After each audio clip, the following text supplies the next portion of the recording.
España, ¿cómo lleváis la semana?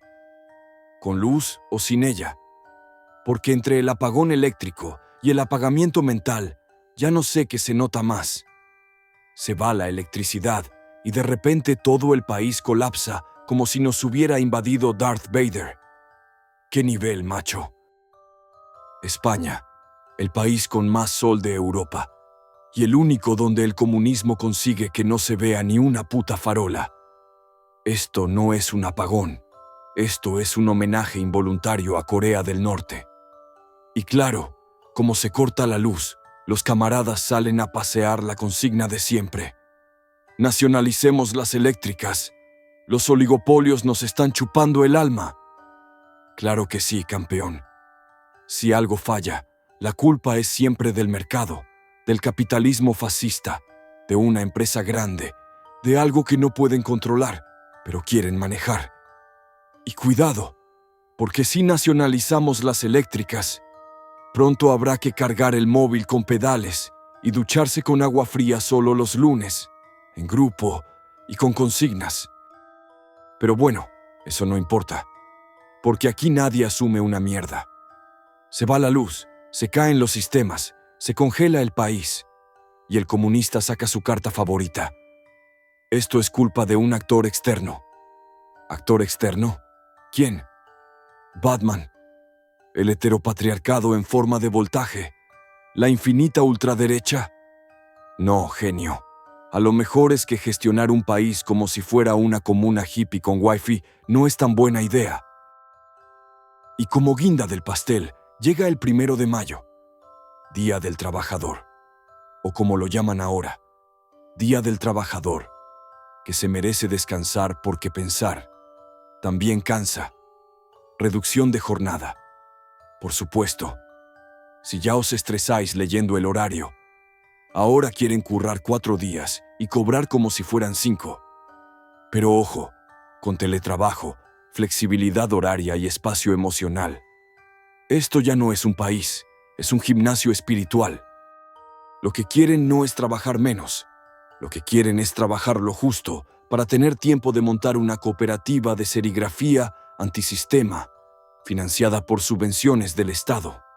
Y claro, no podía faltar el temita del salario mínimo, ¿eh? Cada vez que lo suben, los comunistas se creen que ya está.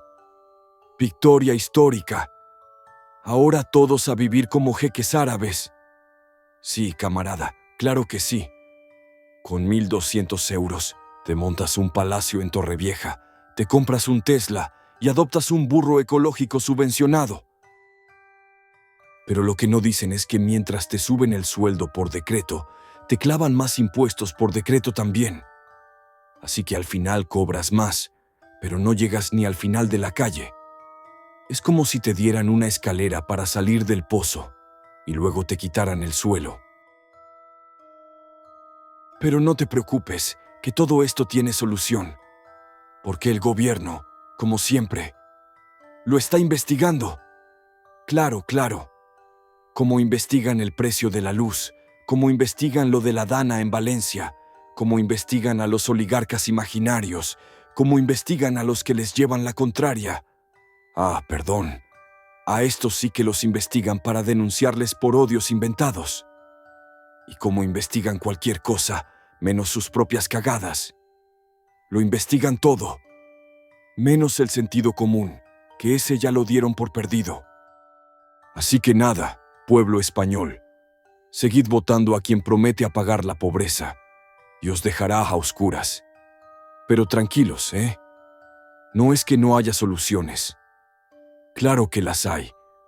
Lo que pasa es que están prohibidas, por ofensivas, por insolidarias o por no haber pasado el filtro de TikTok. ¿Queréis más ayudas? Os las dan, pero siempre con IVA ideológico. ¿Queréis progreso? Os dan una pegatina del Che y una charla sobre justicia climática. Y si después de todo eso todavía tienes dudas, no te preocupes, eres facha y no lo sabías. Así que adelante, camaradas del teclado. Seguid compartiendo pancartas en stories, seguid defendiendo la revolución desde vuestro iPhone de 1000 pavos, Seguid creyendo que el sistema es opresor, mientras cobráis del mismo sistema que decís querer quemar. Porque esta izquierda es la izquierda de Netflix y sofá calentito. Y aquí me tenéis, el único loco que aún se atreve a decirlo. Nos vemos en el siguiente ciclo lunar. Si no me cancelan antes los lloros del progrerío, claro, estoy temblando.